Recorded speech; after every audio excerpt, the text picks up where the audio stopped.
Hello and welcome to the creaking salt-soaked tables of the Brazen Hydra pub in Bilgewater. We're your hosts, and Grovan. Conquest. And today we'll be sharing a pint and talking all things Runeterra and beyond. So a lot of stuff actually happened last week. We have the Arcane Season 2 trailer, which I've watched about a dozen times at this point. We've got next season, which is some big news on next season, that it's not going to be set in the same place. We're going to talk about that, where we think we're going after. I let out a poll asking you guys what you think we're going. And then we'll talk Riot MMO race coming from Arcane. So there's a race in Arcane that's pretty unique only to there. That's the first time I've ever seen it, except for in a little bit of Legends of Runeterra. And I think that it'll be a playable race in the Riot MMO. Then there's been some Riot MMO Twitter tidbits every once in a while. We might talk a little bit about Nunu and Willem, who I think are arguably the most important characters in Runeterra. Then there's the Faker skin. There's a ton of news. We missed a week, so there's like a ton of news. There's the Faker skin. Everyone's banning Ahri because of this $500 skin that's out there. Then there was a 2x KO. I was speculating on the collector's edition, which is actually just ended up being just like a razor board with a decal on it. But I do hope that they come out with like a collector's edition for it that comes with a nice board. But yeah, ton of stuff coming out this week. You haven't watched Arcane yet, have you? No, I've not watched Arcane. Problem is, I'm just not much of a TV guy in general. I just don't watch many shows, so Arcane never really grabbed my attention. But if I were to sit down and watch something, it probably would be Arcane. I've heard nothing but good things about it, and just the popularity of that show compared to even just like, Riot being a massive, like having multiple massive franchises, multiple massive games, and other kinds of just like entertainment going on. The fact that Arcane has easily risen to one of their most successful products they've pushed out says a lot, right? Like it hit the mainstream. It's crazy to me how big that show got. And season 2 is very much the complete opposite of the Acolyte. Have you heard about the Acolyte yet at all? No, what's that about? Oh, the Acolyte's a new Star Wars show. It's very woke, very, very woke, very cringe. They basically spit on all the history of Star Wars, spit it on it in the face. There's like the two main characters are twins. They were born of the Force by two moms, and then it just spirals out of control from there. There's one of the Jedi Masters is in there who's not supposed to be alive yet. And he even says in like one of the original Star Wars films that the Sith have been dead for millennia, and yet he literally is encountering the Sith in those. So it just like destroys all the lore, and the fact that Anakin was supposed to be, he's like the child that brings back the balance of the Force and was created by the Force. It turns out like anyone can do that. I guess the witches could do it too. So it's really bad. It's really, really bad compared to Arcane. That sounds about right. Yeah, it's horrible. Sounds on par. I don't know. We're not a Star Wars podcast, but if we were, we'd spend the whole episode talking about how bad it is.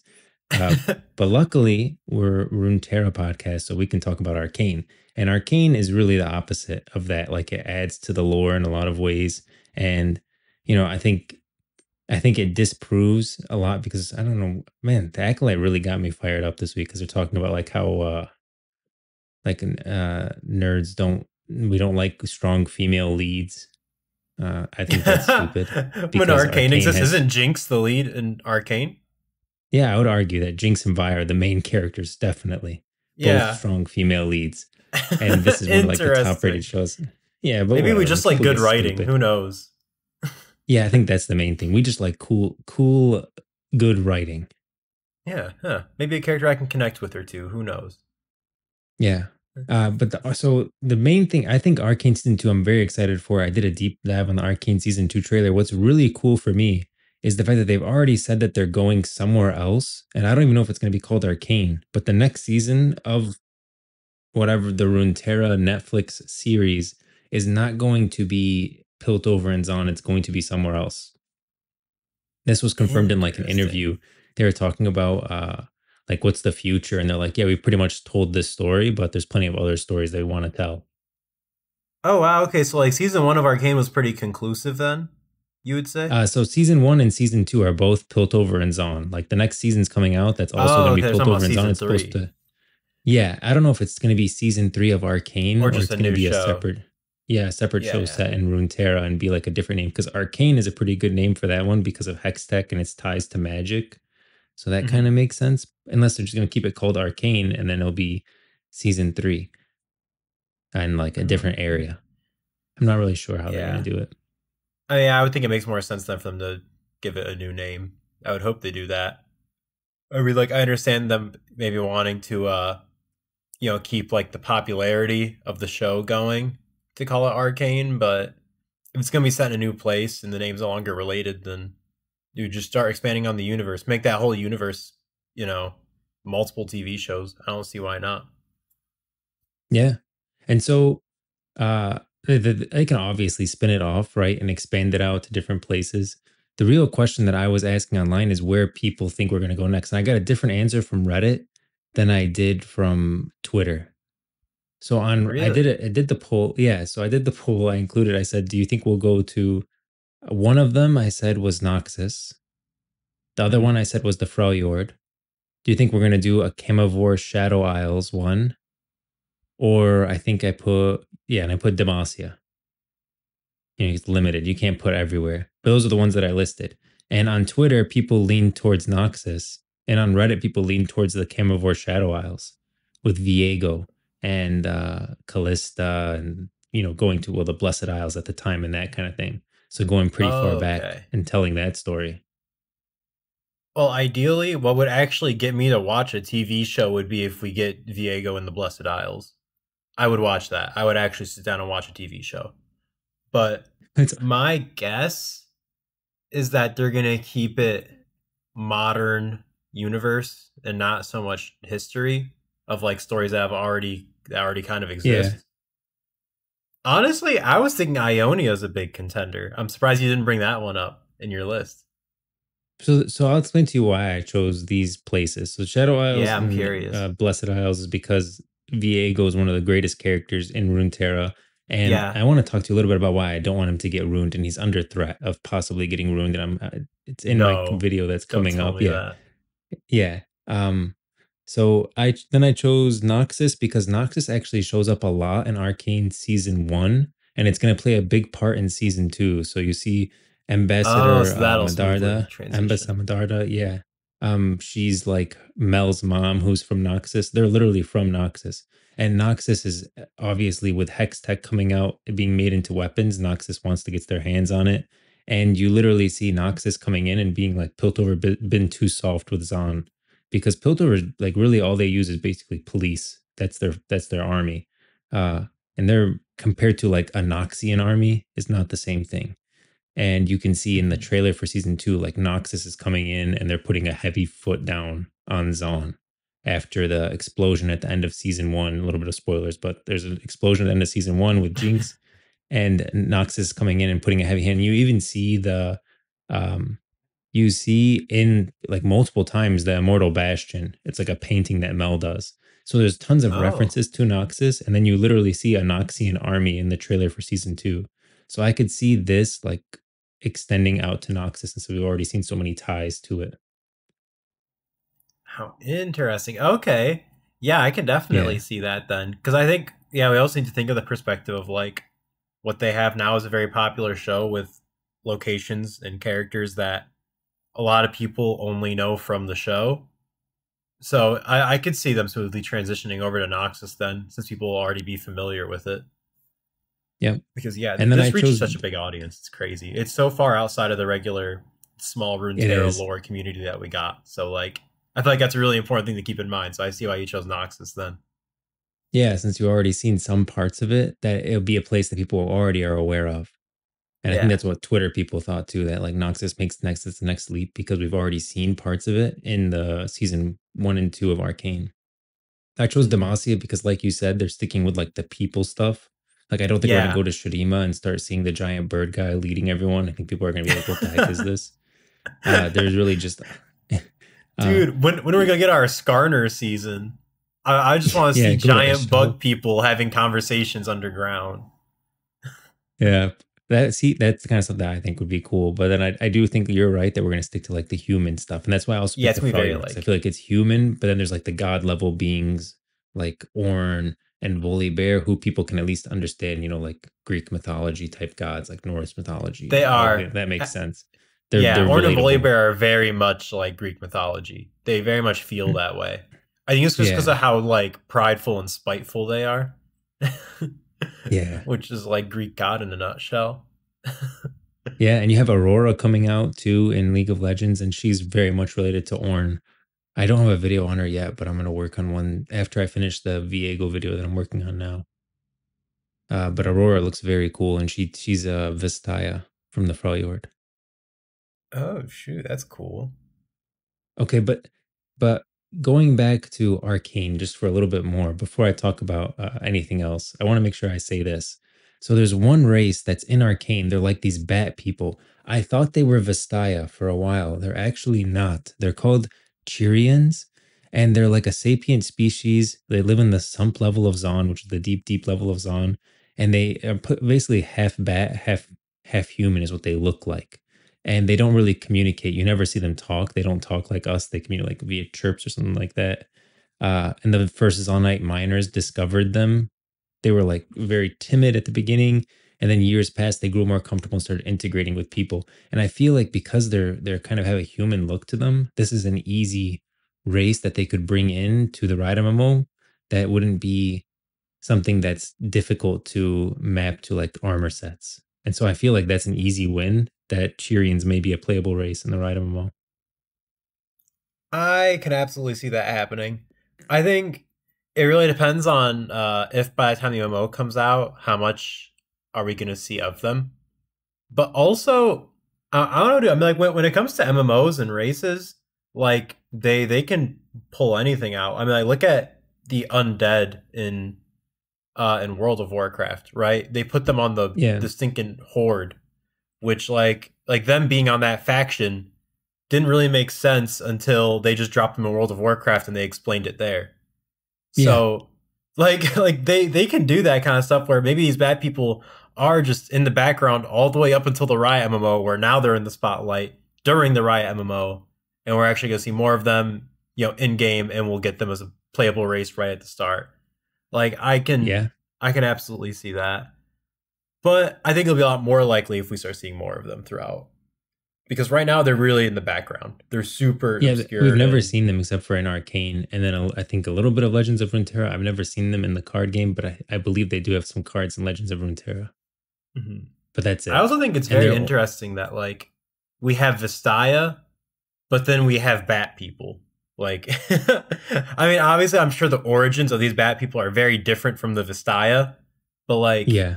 I think it's very interesting how we'll have races in Runeterra that will be like, just like anthropomorphic animals that are not Vistaya. That to me I is was very confused. interesting. I'm like when I Yeah, saw them, that's really like kind of throws me off. remember when we said Vistaya haven't had children for millennia? And then I was Yeah. watching Arcane for the fourth time, as I do, and I saw one of them with a baby, and I was like, "Oh my god!" So that means that Vistaya are having children again. So that was retcon. And then I googled Vistaya baby Arcane, and then I saw the picture of the guy with the baby, and it says Chirean is having a baby, and I was like, "What the frick is a Chirean?" And I think it's called Chirean. I don't know how to pronounce it. Chirean. And then I kept digging, and it turns out that they're like a separate species altogether. They're not Vistaya at all. Dude, that's wild. Where the heck are they like brought up then?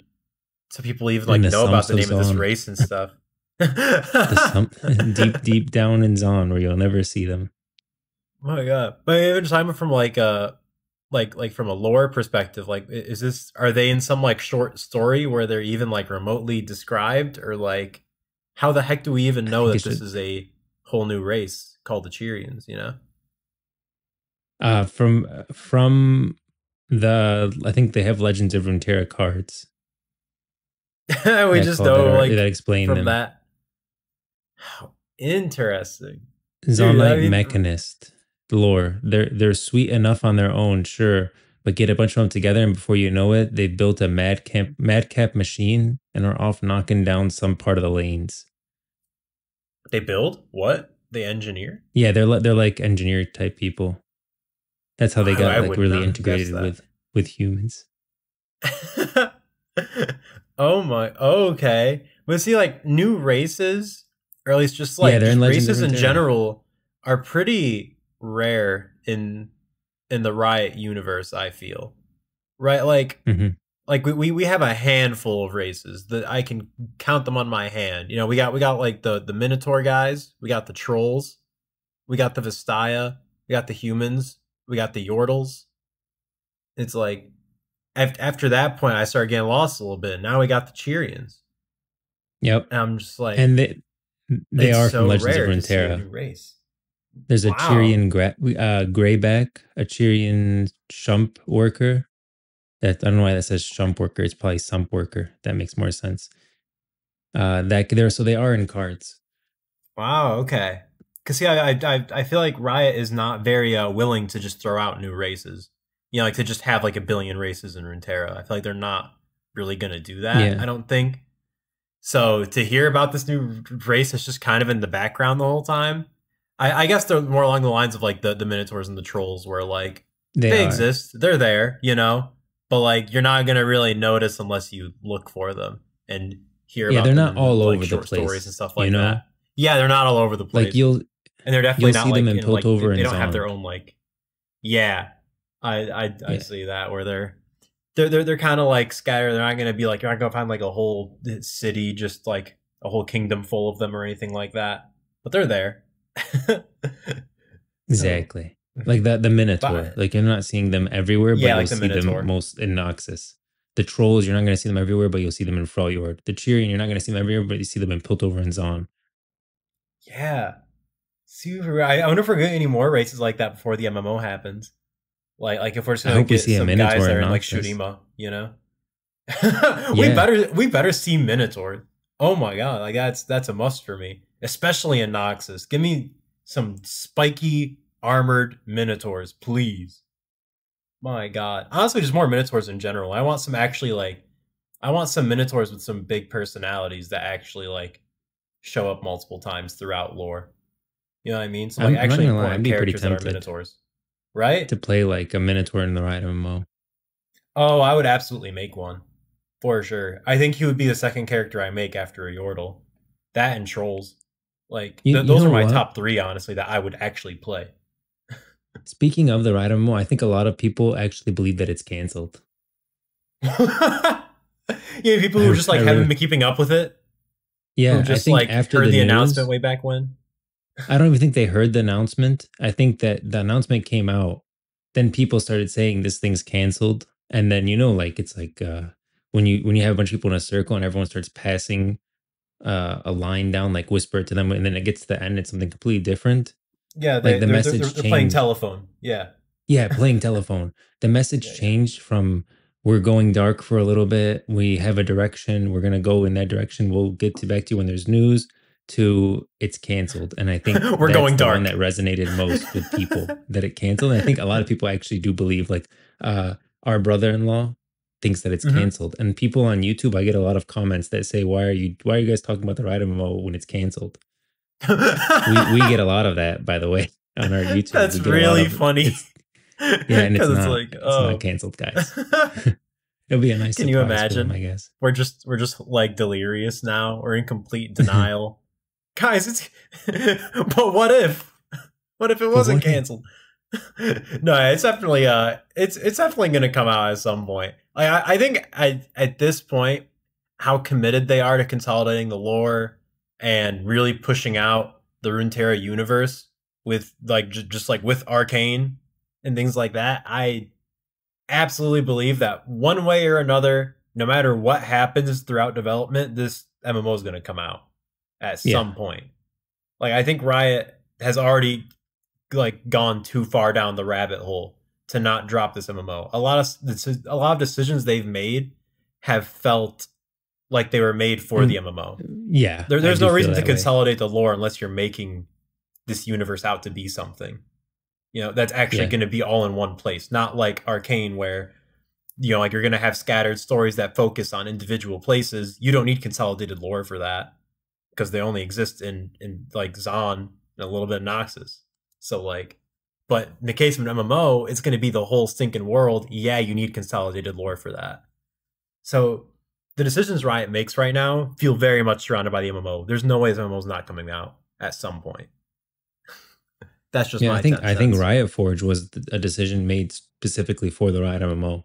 We talked about that the Riot MMO had Yeah. the Riot Forge had a lot of I hope they pull back from Song of Nunu too. We talked about that. And I think Yeah. that the decision to move away from Riot Forge was specifically for the Riot MMO because you're dealing with indie developers. At the end of the day, you can't if you're going to constrain them, then you might as well hire your own team. Like the whole point of Yeah, might as well be hiring an first indie party team to make a titles. game is to throw them an idea and let them run with it because they're an indie team. They're not Riot's team. Yep. Uh, and because of that, yeah, it leaves room for a lot of interpretation, and as a result, the lore kind of gets messy. Mm-hmm. Yeah, absolutely. And that would be okay if they weren't coming out with an MMO. Yeah, Right. and Like, there's one other thing too.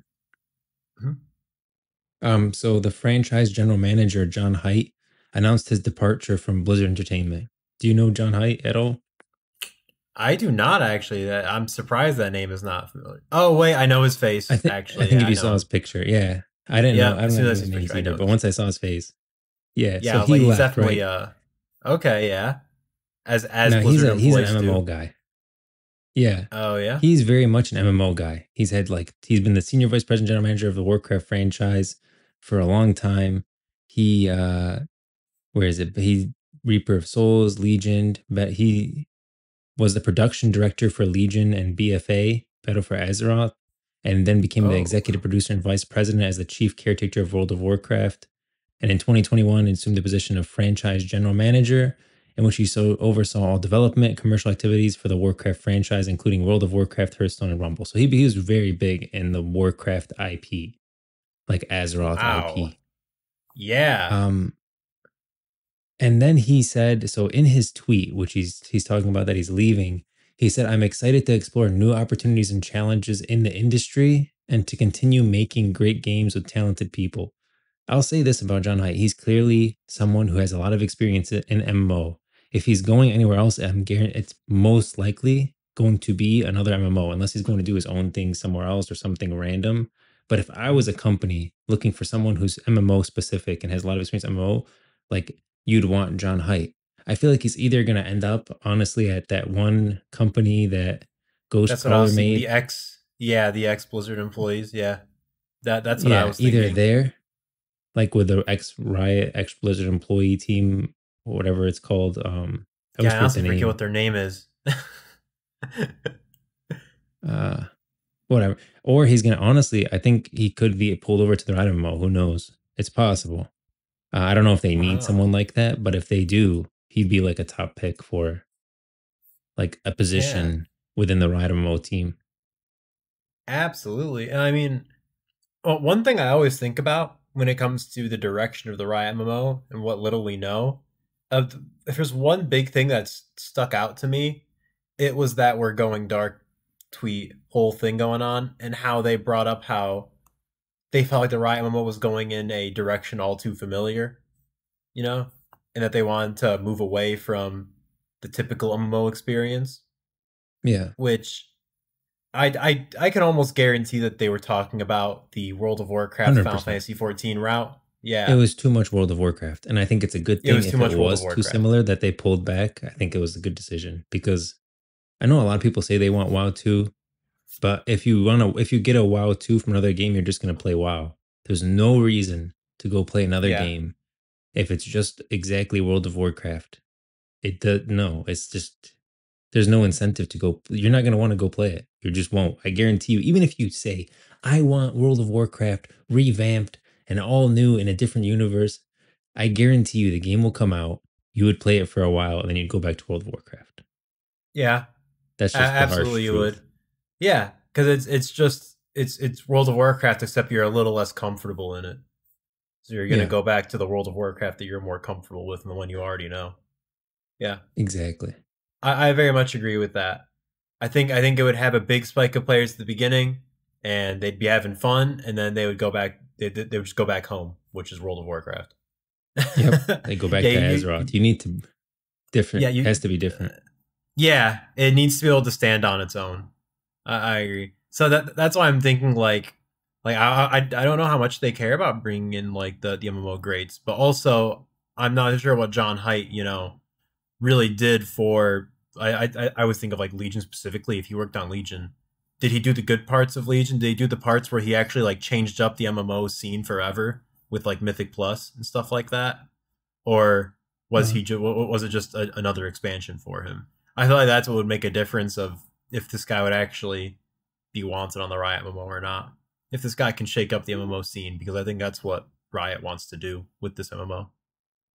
yeah, I don't know. I mean, he has a lot of MMO experience. Even if you wanted to do something different than WoW, I feel like having someone from World of Warcraft, especially someone as big as him, who's been in his head and hand in so many things, would help you steer away from World of Warcraft. Even though he was on World of Warcraft, does that make sense? Because he knows what World of Yeah, Warcraft that's is. fair. Yeah, he would know how to Yeah, evolve on the MMO scene because he already yeah. knows Not what the scene looks like. Yeah. mm, not saying they need him, or not saying they're even looking at him or talking to him. He's definitely going to go to some other MMO space. I do Oh believe yeah, this that. is I don't think he's just. going to go somewhere. He's going to go into something MMO, maybe with Ghostcrawler and their team in Florida. Uh, but it's possible. So if they do say that if he does end up going to the Riot MMO, we called it here, and if he doesn't end up Yep. coming to the Riot MMO, then we called it here. Then. So Then we were wrong. No, I love doing fun speculation about this stuff. That's part of the reason why I actually enjoy that we know absolutely nothing about this MMO is that we get to speculate on the most random stuff like John Haidt leaving the company of Blizzard. You can be like, maybe infinite possibilities with this MMO, guys. so here's something that I really want to talk to you about for the Riot MMO specifically, and it Hmm. scares me to my core. Okay, and this is I have no fear calling out Riot when I think they did something wrong. Like for example, making Song of Nunu canon. I think Song of Nunu is a great game by itself, but they did wrong when it comes to the Howling Abyss and everything. I don't like the way Nunu Oh just yeah. goes down there and fights Lysandra. Like it completely negates the Eye in the Abyss story, which is one of the greatest short stories that they have. It's Yeah. not good in that sense, and I think that they need to pull back from that. So I don't mind calling it out where I see it. Hmm. Now, one of the most important characters in World of Warcraft is Arthas. Would you agree with that? Absolutely. Yeah, yeah. Okay, Even just in terms of the success of World of Warcraft, Arthas Menethil hinged upon that for sure. 100%. 100%. Yeah, Percent. One of the most important characters in Star Wars is Darth Vader. Would you agree with that? absolutely. Yeah. Hmm. Okay. He is. Yeah, he's absolutely like the mascot of the stinking franchise. Yeah. Oh, 100%. Okay. I do believe that one of the most important characters in the Riot MMO for its success is Viego, and it's a character that needs to be taken care of. Would you agree with that? I hard agree. If they can tell Viego's story in a easily consumable format, like say a TV show, it would be massively successful because everyone loves a good story of a guy trying to do the right thing and gets twisted and just goes through a horrible downfall that we all get to experience. And I Yeah. agree, but Viego may not be that. If No. they don't fix the lore, he won't be that. Okay, hear me out. Viego's story is he's a young king, right? His dad doesn't pay attention to him because he has an older brother. His older brother, who's Callista's dad, dies. Then his dad's like, "Oh, I guess I got to pay attention to this little punk." He starts paying attention to him. He becomes king. His father dies, and now he's thrust into leadership, and he wasn't prepared for it. Right? Then he Hmm. meets a sold, and he falls in love with a sold, even though she's a poor seamstress girl, has no like royal blood in her, and people are pissed about this. They don't like that he's marrying a poor seamstress girl. He gets married to her anyways. They fall in love. Then someone comes and tries to kill Viego because he got married to like some random and whatever. They don't want him to be king because of Yeah, yeah. this. Not They good for come after PR. him. Yeah. Yeah. So they come after him. The guy throws a poison dagger at Viego. Callista deflects it and ends up scraping Isolde. Isolde gets sick and is on her deathbed. Viego starts losing his mind, like he's about to lose his soul, this woman that he loves, that he can't live without. And he starts scrambling. He finds a map to the Blessed Isles, sends Callista to go there. She comes back. By the time Callista gets back, Isolde is already dead. They go to the Blessed Isles. They tell him, hey, Isolde's already dead. You can't use the blessed waters. Like we can't help you. He accepts this at first. Then a man named Erlock Grail, who ends up becoming Thresh, comes into the picture, who tells him that they're lying and that the blessed waters exist and they'll bring us soul back to you. Now, Erlock Grail has his own story, but really he just hates the people of the Blessed Isles because they kind of put him to the side and made him a thresher and didn't give him the power that he believes he deserves. He's an evil guy, wants Ugh, power.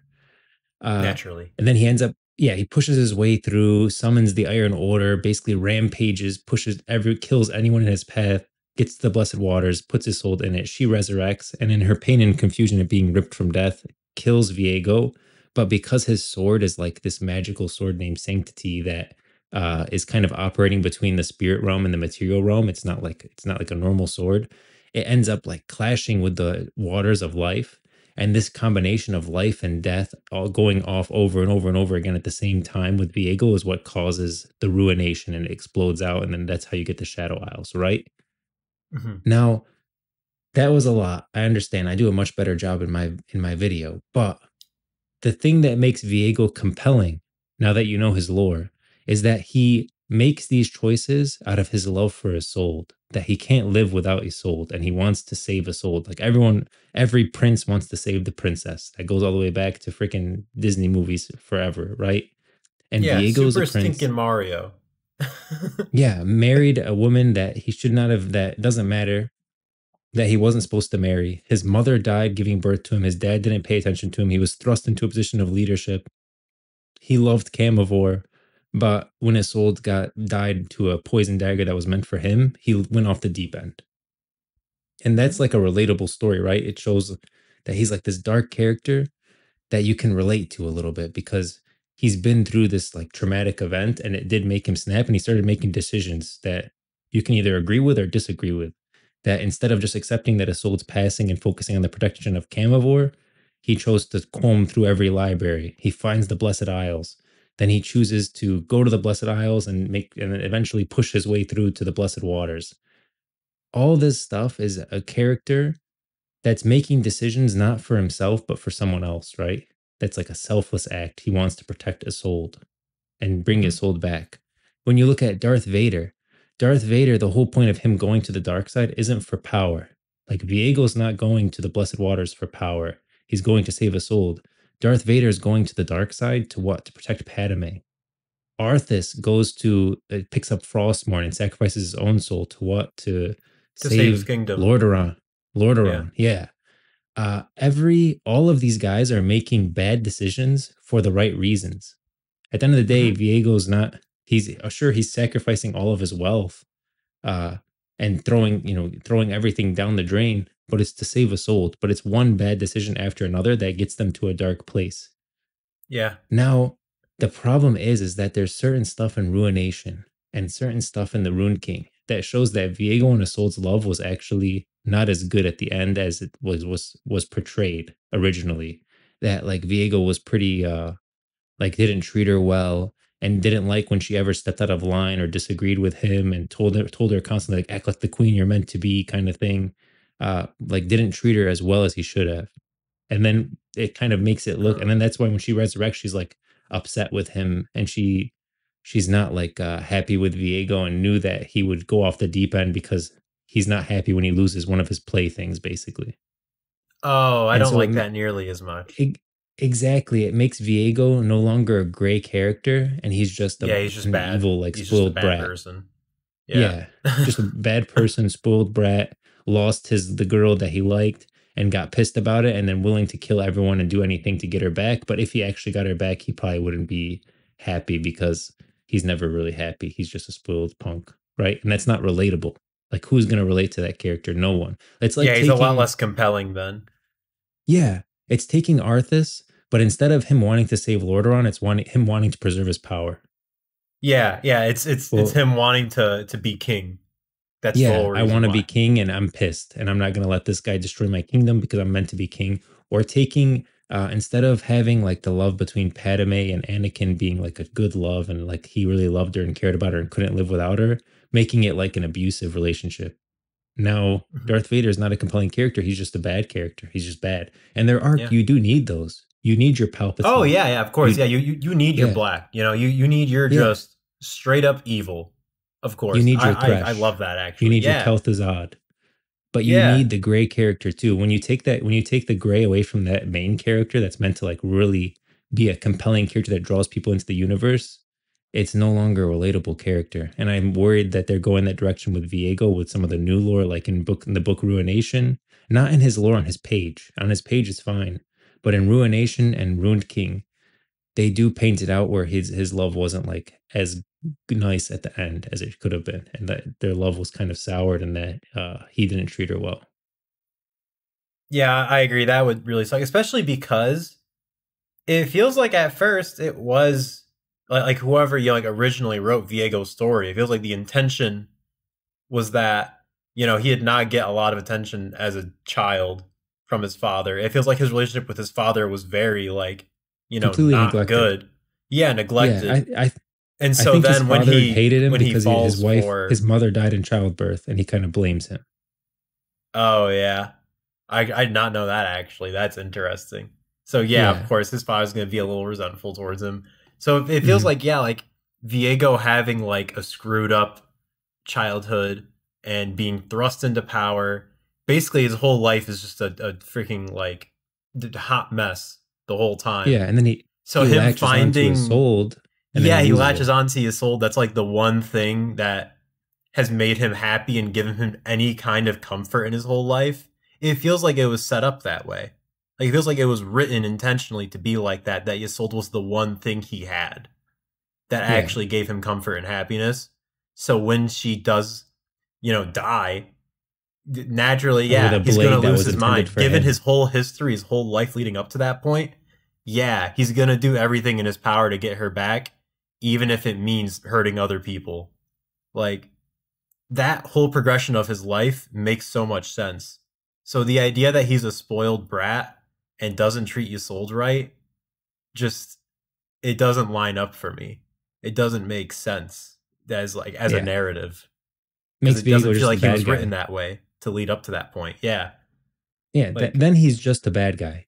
He's no yeah. longer great. He's not your Arthas. He's not your Darth Vader. He's your Kel'Thuzad. He's your Palpatine. He's just a bad guy. His whole life he was bad. Even after he Mhm. married Isolde, like he was nice to her for a little bit, but then his badness came out again. And that's it. He's just a bad guy. And that's way more boring than him who just wanted to do anything he could to get Isolde back to him because he loved her that much.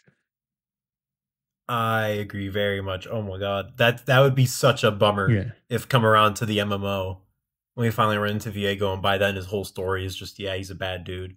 He's never treated anyone right. He's a spoiled brat king, which you don't even Yeah. need that much writing to make a spoiled brat king character. You Yeah. don't need as much development as Viego had, as much depth as he has to make a spoiled brat king character. That's just kind of like an archetype that already exists. You can just put that anywhere. Yeah. You And don't not need a much character that needs backstory to for be like a that. main character. That's like a side character. That's a dungeon. That's not a raid boss. Yeah, exactly. That is a archetype of a character. That's just a thing that you Yeah. can just put. You So you like they've you invested too much in yeah. Viego to do that to him, I You want think. us to feel like I want Viego to beat me so he can be reunited with Isolde. That's how you should make us feel. Like I should want to Yeah. lose to Darth Vader. Like I want to lose to Darth Vader for a reason, like because I want him to be able to save Padme. You know, you want like at the end when Darth Vader's fighting Obi-Wan and I mean Anakin's he's still Anakin at that point, he's always Anakin, but when Anakin's Mhm. fighting Obi-Wan, part of you is rooting for Anakin.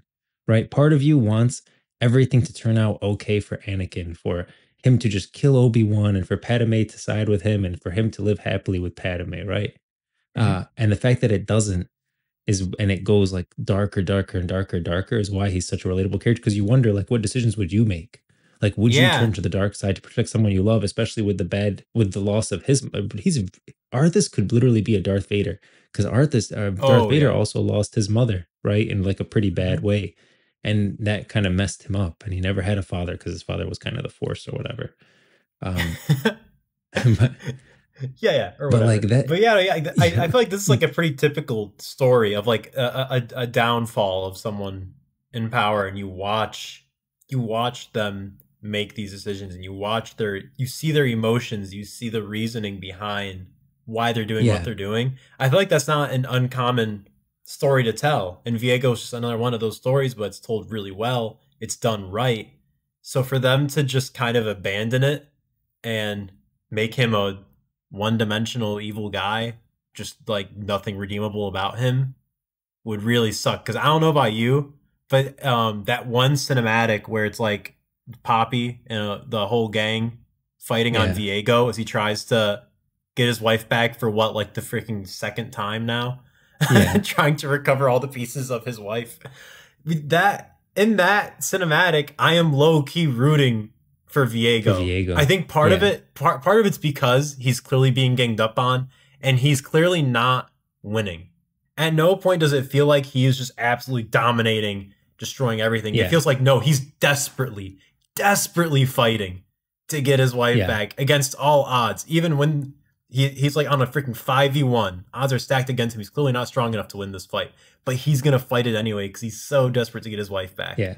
You You feel feel that like he took in those that vows cinematic, seriously, you like can't help but root for him, even though for it's better or horrible for too. worse, you know? Like Viego's vows were for better or for worse. And then when they said until death do you part, he's like, no.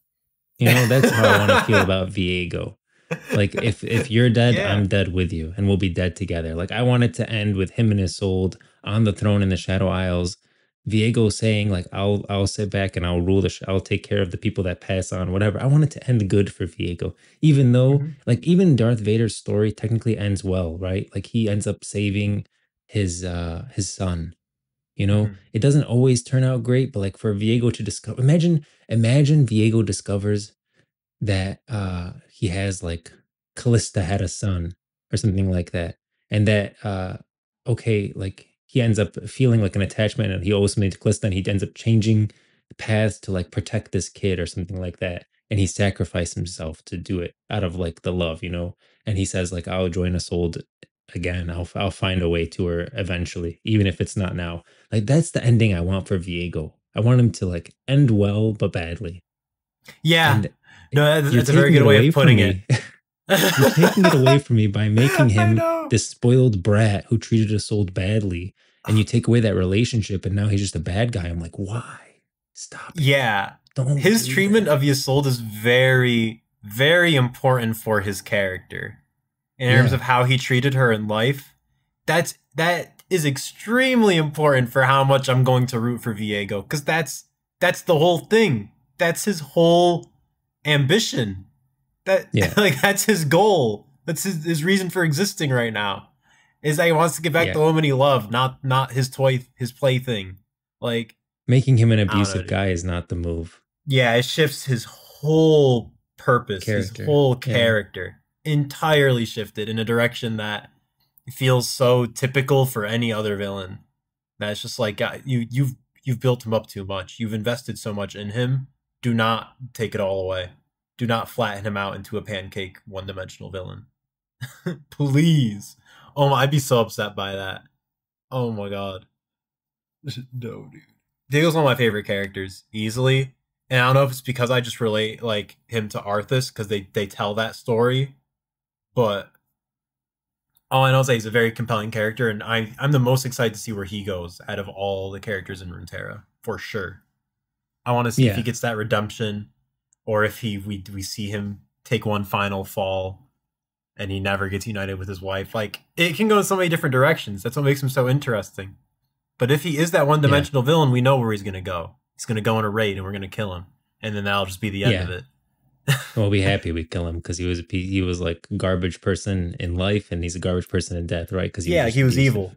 Yeah. Yeah, But if he's not, if he's the character that I'd like to I think hope he he is. is, yeah, that I hope he is, then I don't know where he's gonna go. I don't know what direction they're gonna take his character. If they want to redeem him, it could be amazing.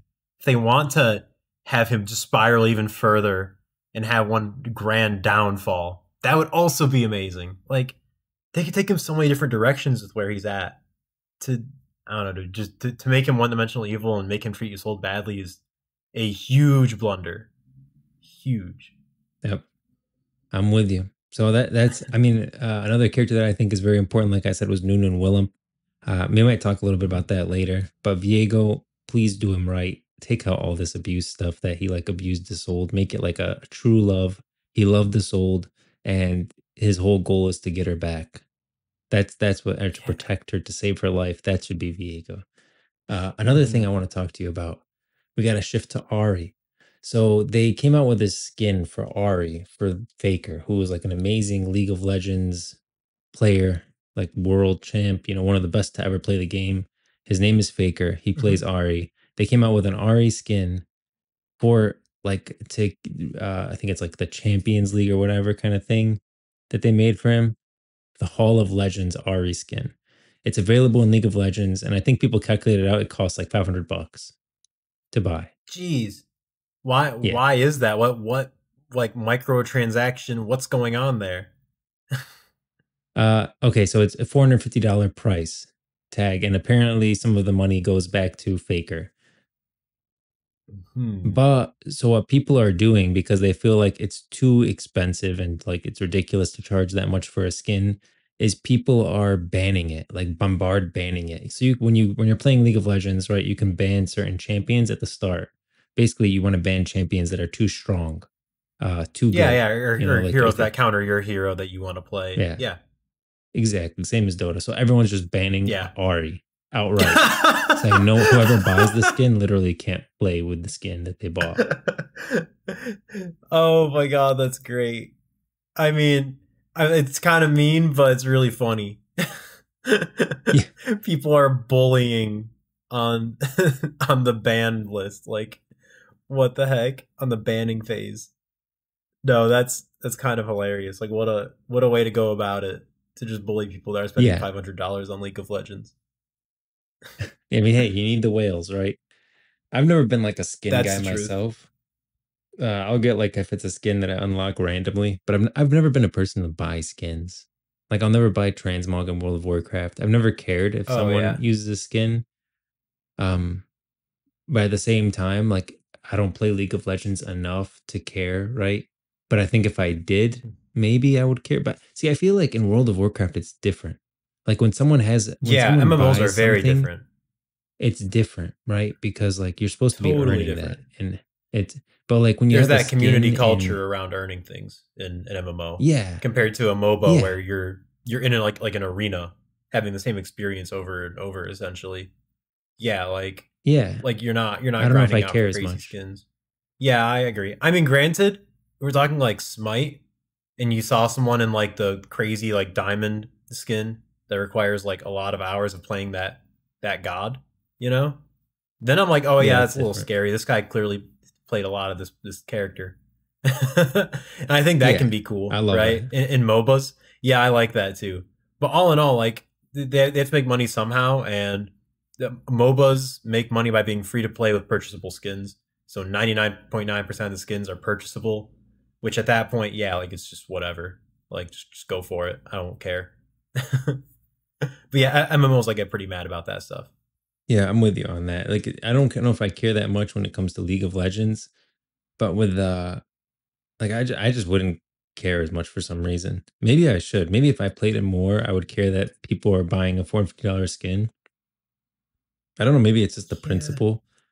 If people have an idea of like why everyone's so up in arms about it, like I feel like if World of Warcraft sold a $500 skin like transmog, I would just say I would anyone think who it's buys it funny. is ridiculous. Like Like actually, you're yeah, just I an would think that's insane pretty person. idiotic. Yeah. Like Yeah, wow, I would like definitely think so too. Just why? it wouldn't Why even would look you do I wouldn't that? think it's cool, that you're running around with a No. $450 transmog. I would just say Like it's why? a lot of Why? money to blow for one skin. Yeah, like why'd you do that?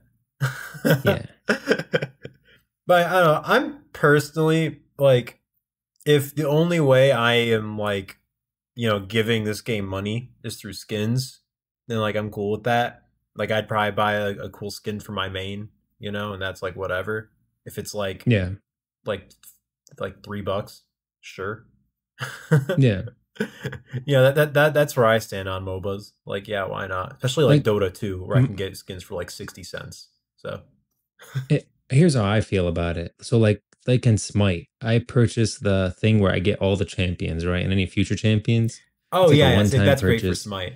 Yeah, you Yeah, just you buy the purchase game. that, and then you can purchase like the battle pass, the season pass. If you're playing enough, you play the season pass, you get whatever.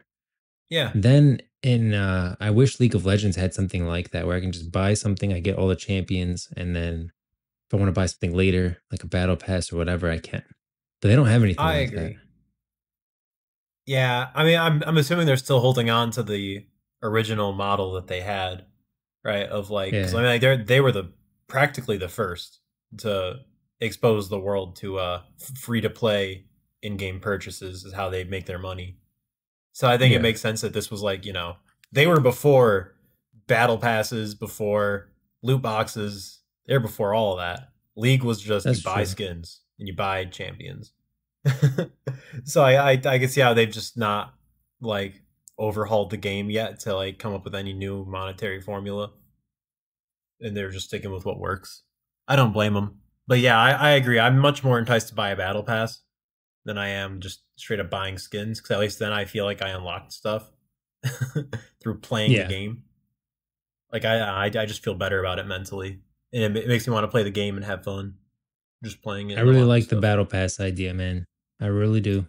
Maybe I'm Yeah, biased I because my idea. I don't know. I think I'm just surprised that I've found one other person that agrees with me that battle passes are not bad at all if they're done right. As in, if the unlockable stuff is actually like, you know, like reasonably attainable, and like even the free to play battle pass is pretty solid. You still get the coolest stuff at the end, and it's not like a horrible slog if you're free to play. Like there's a right way to do battle passes. I think battle passes conceptually are awesome, actually. I think they're a great form of Yeah. monetization if done right. If done in Yep. a consumer positive way. I like them a hell of a lot more than just straight up buying stuff and loot boxes. I think they're the best RiotMMO method battle that there pass. is. Please. I think that'd be Please. so cool. RiotMMO battle pass. I do Yes. think it'd be really awesome. There's so many ways to go about it too in terms of how you would progress the battle pass, right? Because we're talking about MMO. One thing that I think is guaranteed about the Riot MMO is there's going to be multiple different forms of content that you can participate in, right? It's not going to be a linear experience. It's going to be professions and like PVE and PvP. There's going to be all kinds of different ways to play the MMO. So I think there's so many different ways they can go about a battle pass that I can go Yeah. into for hours straight up of just how they could do progression. And it could be so cool for both free to play and for paid players.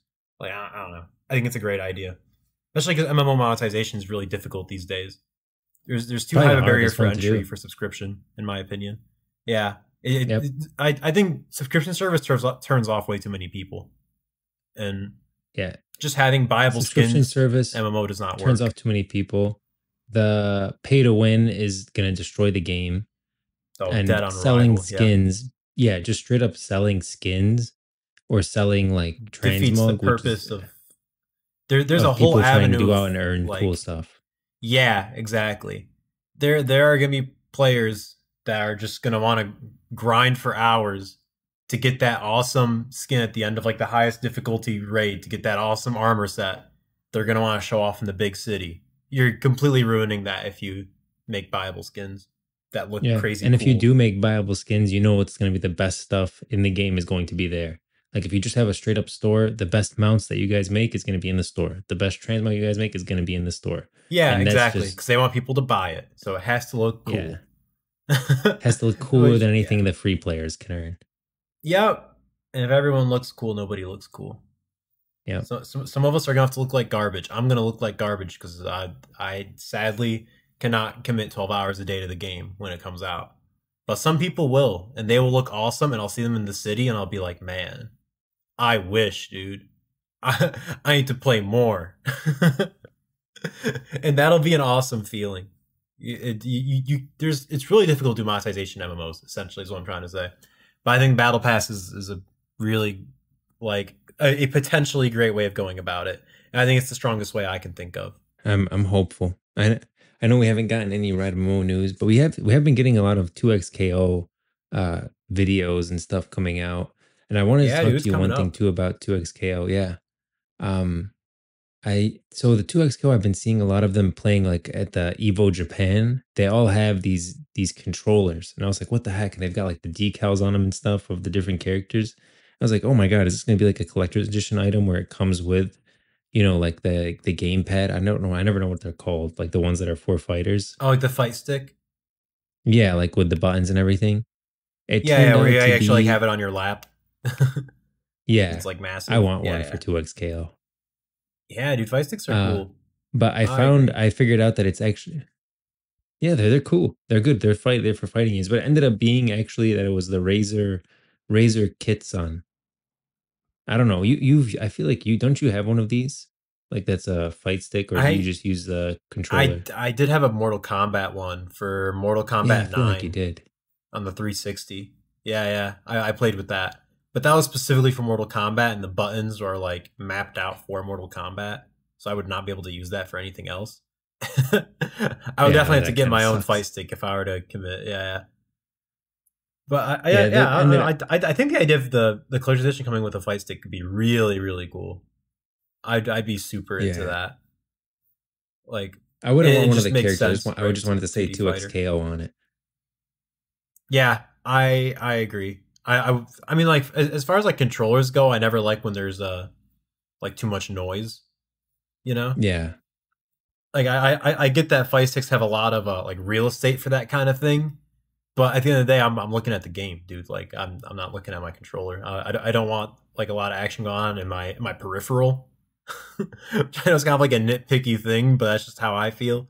So yeah, if they do go that route, I would love just like a simple 2xKO fight stick. That would be sick. Oh my god. And the yeah. best part is it would make Give for me a a big collector's box. edition. You'd have a nice big collector's Yeah, edition box. we do love the That's very boxes, me important. and you. Yeah, dude. You gotta have the big box. Very important for any collector's edition. Oh yeah. We'll see. We'll see Yeah. what they come out with. But before we go, I want to talk to you about the. So what do you like right now? I'll tell you what I've been doing. I've just been playing a lot of Legends of Runeterra, watching Arcane. It's honestly pretty quiet all around.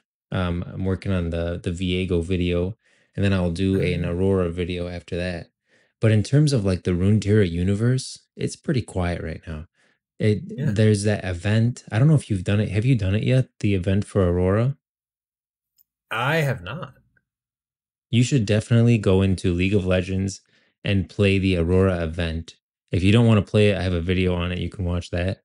But it's actually great. And there's Ornn in it and stuff. And there was actually some hints to Noxus and Swain in there as well. But that's like Oh it's shit. I think it's called Hearth Home or something like that. Oh, so it's very Ord related then. Yeah, very, very Ornn related. Let me see. Oh man, dude, I'm sure Where it's is all that? about how like Ornn just loves Noxus and Noxus loves Ornn, and they're all really buddy buddy. Oh man. Bro, I went on YouTube to see like to my channel to get the name again, and I saw Huh. on Xbox's YouTube channel there is a War Within video, and I'm What? not used to the yeah, I'm not used to them buying World of Warcraft. Yeah, They bought I Blizzard. honestly I forgot about that until you just brought that up. I'm like, oh yeah, Microsoft owns Yeah, them now. Dude, Riot Xbox MMO Game on Showcase console? Deep Dive World of Warcraft: The War Within.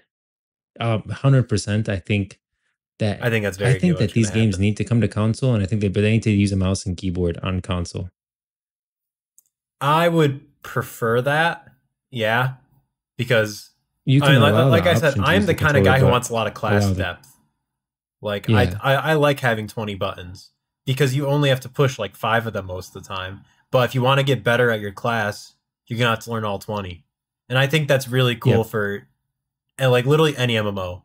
All the MMOs I've played have been like that. Even Final Fantasy 11, which is like one of the more bizarre MMOs that kind of just deviates from the World of Warcraft formula because it was before that time. Even that game still has like your 20 buttons. You can get by spamming like 2 of them, but if you want to actually be good at the game, learn your 20 buttons. And I think if we go with a gamepad, like if you have to be restricted to a controller for console players, then yeah, that kind of doesn't work. And they're going to end up restricting the classes, I feel, if they go that route. So yeah, I'm cool with it being on Mm. console if it doesn't restrict the class, the actual gameplay in terms of like depth. Because you got to remember, we're going to be playing this game for like hundreds of hours. Like I do not want a simple game if I'm playing it for hundreds of Yeah. hours. that can be played on a gamepad. Give me the full keyboard, baby. And honestly, they're computers at this point. Like the Xbox and the PlayStation are Yeah. computers. Just give them a gamepad, and I don't know if I don't know if it can come to Nintendo Switch. I doubt it. Like that thing needs a freaking update. Okay? Please don't. Actually, I like that'd be such a waste of dev time. They'd have to redevelop the whole freaking game to get it to work on Switch. Man, I mean, that's also Switch just how the needs an Switch upgrade. works. The Switch would cost a lot of dev time, and it would just not be worth it. We need a new Switch. I'm honestly looking at the Steam Deck because I love playing handheld sometimes. Yeah, dude, there are benefits to it for sure. I'm actually not a handheld guy though. I don't know. I can never get comfortable with that. I need the screen to be separate from where my hands are. You got to be laying in bed. That's the secret. It's when you're laying in bed. How do you position your hands though? Like, are you like? I'm physically doing in the real world as though everyone will look like on YouTube and like podcast channels will be able to see me right now. But like, are you holding it up to your face when you're laying down? No, you got to put two pillows behind your back, right? You're laying, the headboard, you put two pillows behind your back, and then you put a pillow on your chest or on like your stomach, and you rest your arms on that. That's how you play. And so you got two pillows behind you, a pillow in front of you. Yeah, you've been doing it wrong. It's fine. I mean, a lot of people don't know this stuff, so good thing we're getting it out there. Fair. Honestly, yeah, this is some like essential information. Like, I'll have to try it, and I'll get back to you on how that goes. I can't imagine it's too promising, to be honest, just because I just need a screen in front of me, and I need my hands to be in a naturally comfortable position. Very important to me. But I'll let you know how it goes. So definitely, Switch needs a freaking upgrade. Nintendo come out with a new system. The event, and even then, Riot MMO, I don't think it's worth it to Home. develop on that. Yeah, Conquest. Download Riot. Make sure you download Riot League of Legends. I realize that's crazy to say on this podcast, but we don't really play League of Legends too much. But download League of Legends, and play the Spirit of Hearthhome. It's so good, man. It's so good. Don't watch my video because it'll give you there's little secrets that you need to find. It's very, very good, very chill. Dude, is this actually like a proper PvE experience? Is what you're telling me? Yeah. In League of Legends, it's a click through thing. Wild Rift though, if you want to do a true PvE thing, Wild Rift has a Callista's Odyssey event, which is very good. Dude, but that you're gonna have to play Wild Rift for. Okay. Yeah, I think we talked a little bit about this before, but I think it's really cool that they're actually starting to integrate the world of Runeterra into League of Legends. I think it naturally makes a lot of sense with the MMO coming up that they want League of Legends players to get more familiar with Runeterra as a whole, because the way League of Legends has been for the past however long it's existed, which is a long time now, there's no lore in League of Legends, right? Like it's a MOBA at the end of the day. MOBAs are not going to have a lot of lore for obvious reasons. So the fact that they're moving in that direction to reel people in, that wider audience that they have, starting to pull them into this little Runeterra lore world that we got going on, I think it's really, really cool, and it just makes sense. So we'll see if people are going to be ready for the Riot MMO when that drops. People are actually going to be familiar with these characters by then. I think they're moving in the right direction. I wish we still had Riot Forge, or at least some form of Riot Forge, just to add something to look forward to while I wait for the Riot MMO so patiently. But 2xKO will hold me over. I hope there's some PvE in there, and then whatever the next event is, because if you play the Spirit of Hearthhome, you're gonna love it. I hope we get more like that. Oh man, dude. Yeah, honestly, any more interactive lore, I'm down for, because that's what Riot Forge was for me. Was that it was just a really exciting and cool way to immerse yourself in Runeterra. Without that, I agree. The League of Legends stories and 2xKO will hopefully, keep us in Runeterra a little longer. Yep, and we'll always be in the Brazen Hydra. True. But I hope you enjoyed this episode. We'll continue this conversation in the next one right here in the Brazen Hydra pub in Bilgewater. You can find me at Grove on socials and YouTube. And you can find me at Conquest95 on Twitter. And to stay up to date on the going on for this podcast specifically, you can follow us at the Brazen Hydra on Twitter, where you can add us questions, suggest topics for us to talk about. You can also find us at thebrazenhydra.com. Thanks for stopping by, and we'll see you in the next one.